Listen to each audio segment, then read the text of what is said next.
நான் இந்த படம் வந்து ஒவ்வொருத்தருடைய பாயிண்ட் ஆஃப் வியூவில் நான் பண்ணுறேன். அதாவது ஆறு தான் ஹீரோ. ஆறை சுற்றி எல்லாருமே ஒரு தன்னுடைய வாழ்க்கைக்காக ஒவ்வொரு விஷயங்கள் பண்ணிகிட்டு இருக்கோம். அதை வந்து யூஸ் பண்ணி வாழ்கிற வரைக்கும் ஓகே. கேமரா பார்த்து மிஸ்யூஸ் பண்ணும்போது அது ரிவெஞ்ச் எடுத்து எல்லாருடைய இதுவும் தப்பு, இது என்னுடையது அப்படின்னு இயற்கை வந்து நம்ம ஹியூமனுக்கு வந்து சொல்கிற மாதிரி நான் எடுத்துருக்கேன். கிளைமேக்ஸில் அந்த பையன் வந்து ஃபிஷ்ஷை விடுறான் அப்படின்னா ஒரு சின்ன பையனுடைய பாயிண்ட் ஆஃப் வியூ. இப்போ வந்து நம்ம பெரிய ஆடு அது இது நம்ம சாப்பிட்றது எல்லாமே வந்து பார்த்திங்கன்னா நம்ம குட்டி பையனாக இருக்கும்போது அது குட்டியாக இருக்கும்போது நம்ம எல்லாருமே அதை லைக் பண்ணுவோம். அது இப்போ நம்ம அன்பாக வளர்க்குறத நம்ம வீட்டில் எதனா எடுத்துகிட்டு போய் அதை அறுக்கிறாங்க செய்கிறாங்க அப்படின்னா கூட நம்ம அதுக்கு ஒத்துக்க மாட்டோம். இல்லை அது அந்த குட்டி என்னுடைய குட்டி அப்படின்னு சொல்லிட்டு அந்த ஒரு கருணை மனப்பான்மையாக இருக்கும். அது எந்த ஒரு உயிரினமாக இருந்தாலும் நமக்கு இருக்கும் இல்லைங்களா? அந்த பையனுடைய பாயிண்ட் ஆஃப் வியூவில் அவனுடைய மெச்சூரிட்டி அந்த லெவலில் அவன் ஒரு உயிரை வந்து கொல்லக்கூடாது, அதாவது அதை எடுத்துகிட்டு போனால் அது செத்துடும் அப்படின்றதுனால அது இடத்துல விட்டால் அது நல்லா வாழுன்ற அவனுடைய பாயிண்ட் ஆஃப் வியூவில் நான் கிளைமேக்ஸ் விட்ட மாதிரி அவரோட காதலை வச்சு அது இன்னும் கொஞ்சம் இருந்திருந்தா படம் என்ன கமர்ஷியலாக இருந்தது. இல்லை, நாங்கள் என்னென்னா காதல் வந்து இந்த படத்தை பொறுத்த வரைக்கும் காதலுக்கு இம்பார்ட்டன்ட் நம்ம கொடுக்குறோம். இது வந்து ஒரு ஆறுக்கு தான் இம்பார்ட்டன்ட். இப்போ வந்து ஆறு அந்த மீன் கதைக்கிழமை அதை சார்ந்தது.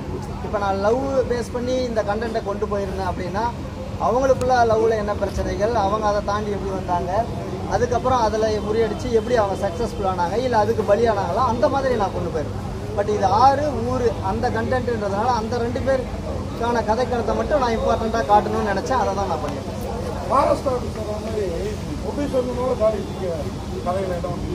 இல்லை சார், அதாவது அந்த ஏரியாவில் எப்படின்னா உங்களுக்கு ஒரு ரூல்ஸ் இதெல்லாம் கிடையாது சார். இப்போ நம்ம நினைக்கிற மாதிரி போலீஸ்னால் இப்படி தான் இருப்பாங்க, ஃபாரஸ்ட்னால் இப்படி தான் இருப்பாங்க, அந்த மாதிரி எல்லா ஊர்லேயும் கிடையாது. அது வந்து ஃபாலோ பண்ணுற இடத்துல தான் ஃபாலோ கூட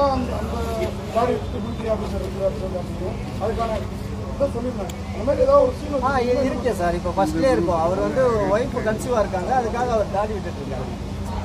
அவங்க வந்து பேபி அவங்க வந்து டெலிவரி ஆனவொடனே அவர் எடுத்துருவாங்க, எல்லாருமே விடுவாங்க. நான் நிறைய பேர்கிட்ட பண்ணியிருக்கேன் சார். லாஸ்ட்டாக நான் பண்ணது பாரதி பாலான்னு சொல்லிட்டு வீடான்னு ஒரு மூவி பண்ணாருங்க. அவருடைய அசோசியேட் தான்.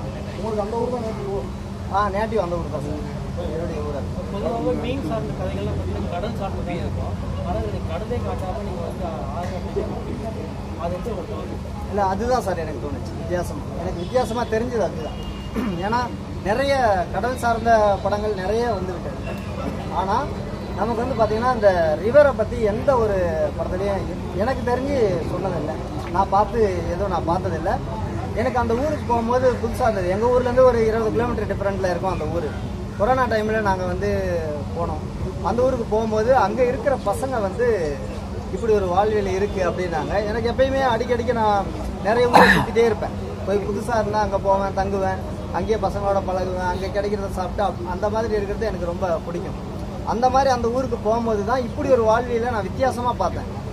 அப்போ வந்து நாங்கள் ஃபிஷ்ஷை பிடிச்சி தீட்டிகிட்டு இருக்கும்போது ஒரு பையன் சொன்னான், எங்கள் ஊரை வச்சு ஏன் ஒரு ஒரு படம் எடுக்கக்கூடாது, இது நம்ம ஊரை பற்றின ஒரு இது இருக்குமேண்ணா அப்படின்னா. இதில் என்னடா இருக்குன்னும் போது அவன் கூப்பிட்டு போய் காட்டும் போது ஃபுல்லாக இந்த மாதிரி மூங்கில் சாரின்னு வாங்க. இந்த மூங்கில் ஃபிஷ் பிடிக்கிறது, அந்த மூங்கில் வந்து அந்த ஊரில் சாரின்னு வாங்க.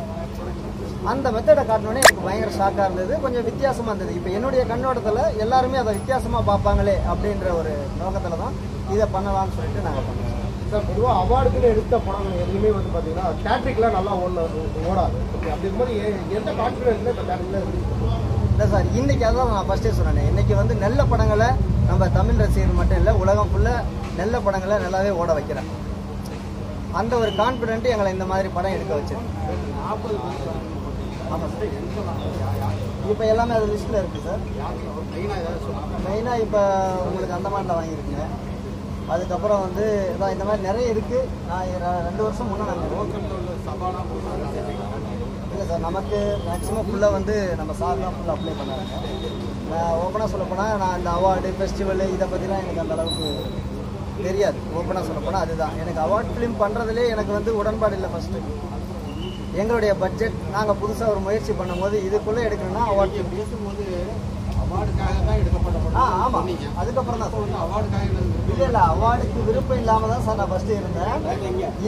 அதான் இந்த படம் வந்து பார்த்தீங்கன்னா இதுக்கப்புறம் அந்த தமிழ் ரசிகர்கள் அதை எல்லாம் விரும்ப ஆரம்பிக்கிறாங்கன்னும் போது தான் இதை எடுக்கலான்னு அதுக்கப்புறம் பொட்டுக்காளி கூழாங்கல் இது எல்லாமே வந்து பார்த்தீங்கன்னா அவார்டு வின் பண்ண படம் வந்து ஆனால் தேட்டரிக்கெலாம் வந்து பார்த்தீங்கன்னா எதுவுமே வந்து கலெக்ஷன் எடுக்கல.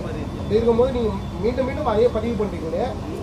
இது மேற்கொண்டு செலவு பண்ணி ரிலீஸ் பண்ண நினைக்கிறீங்க ஏன்னு கேட்குறேன். ப்ரொடியூசருக்கு வந்து நஷ்டம் இல்லை. இல்லை நான் சொல்கிறேன் சார், அதாவது பொட்டுக்காளி கூழாங்கல் மாதிரியான ஸ்லோ மோஷனில் அந்த மாதிரிலாம் நான் படம் பண்ண மாட்டேன். ஏன்னா எனக்கும் அந்த மாதிரி ஸ்லோவாக உக்காந்து பார்க்குற அளவுக்கு எனக்கு பொறுமை கிடையாது. என் படம் அப்படி இருக்காது. அவார்டு படம் இப்போ வந்து உங்களுக்கு வெற்றிமாறன் சார் பண்ணுற படங்களும் அவார்டு படம் வருது, பொட்டுக்காளி கூழாங்கல் மாதிரியான படங்களும் அவார்டில் வருது. இப்போ நம்ம மேக்சிமம் மக்கள் வந்து எதை விரும்புவாங்க? ஸோ அப்போ அந்த படங்கள்லாம் ஸ்லோவாக இருக்கும், உங்களுக்கு பிடிக்கலன்னு பிடிக்கலன்னு நான் சொல்ல வரல, எனக்கு பொறுமை இல்லை. நான் ஏன்னா ஒவ்வொருத்தருக்கும் ஒவ்வொரு ரசனை இருக்குங்க. இப்போ உங்களுக்கு வந்து இந்த ஃபுட்டு தான் பிடிக்கும், எனக்கு ஒரு ஃபுட்டு பிடிக்கும். இப்போ அதனால் எனக்கு அது விருப்பம் இல்லைன்னு எனக்கு அது என்ன சொல்கிறது, அதை நான் சாப்பிட மாட்டேன். விருப்பப்பட்டதை நான் சாப்பிடுவேன். அது மாதிரி நான் ஒரு விஷயம் பண்ணுறேன் அப்படின்னா ஒவ்வொருத்தருக்கும் ஒரு வே ஆஃப் ஸ்டைல் இருக்கும். இப்போ வெற்றிமாறன் சார் விறுவிறுன்னு எடுப்பார், அப்படியே அவார்டுக்கான ஒரு புதுசாக ஒன்று கொடுத்தாருன்னா அது ஒரு பேட்டர்ன். பொட்டுக்காளி கூழாங்கல்னா ஒரு விஷயத்தை நம்ம முழுசாக ரெஜிஸ்டர் பண்ணணும்னு அவங்க ஃபுல்லாக காட்டுவாங்க. என்ன மாதிரி ஆள் எப்படின்னா இது ரெண்டுக்கும் மிடில் கொஞ்சம் கமர்ஷியலாகவும் பார்க்குறவங்களுக்கு போர் அடிக்கக்கூடாது, அதே மாதிரி ஒரு புதுவிதமான ஒரு விஷயத்தை ரெஜிஸ்டர் பண்ணணும்னுட்டு நான் இந்த மாதிரி ஒரு பேட்டர்னில் நான் கொடுத்துருக்கேன்.